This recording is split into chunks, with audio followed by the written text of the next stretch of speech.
All right, so our old friend AOC was doing a bit of grandstanding at a congressional hearing on Tuesday, par for the course, her favorite thing to do. And in this case, she was grandstanding for government-mandated paid family leave.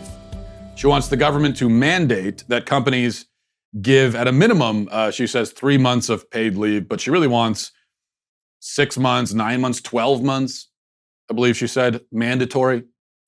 And in order to make that point, she pulled out a rather tortured analogy.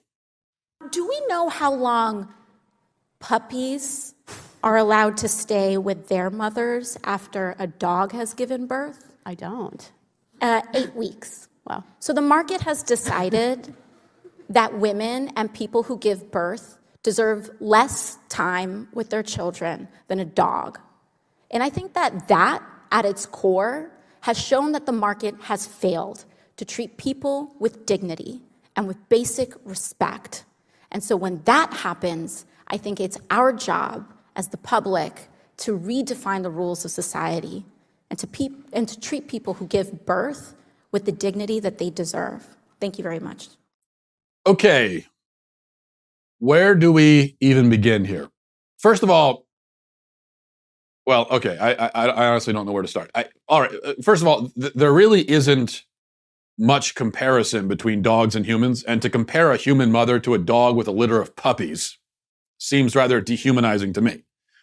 But the 8-week thing she's talking about, that's the amount of time that puppies stay with their mothers until they are shipped off to another family, generally, permanently.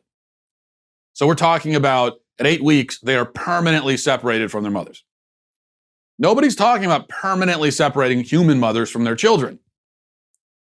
Nobody's even talking about separating mothers for days or weeks at a time.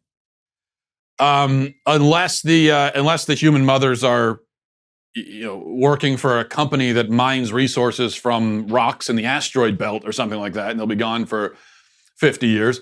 But other than that, they probably come home at the end of the day. So what we're talking about is mothers working for part of the day and then coming home to their family. So it's really not comparable at all.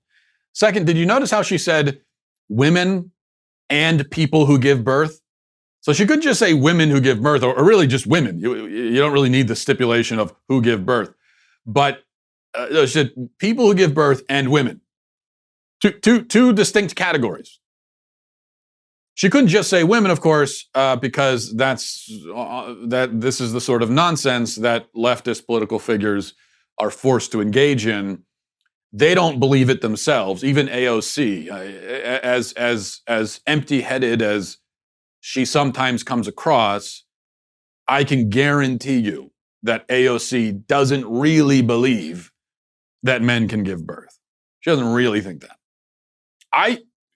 My theory, and I can't prove this, of course, but I would be willing to bet that almost everybody on the left knows that this gender stuff is crazy. They know that, of course, men can't give birth. Of course, your sex is determined by your anatomy, your biology. I mean, they know that.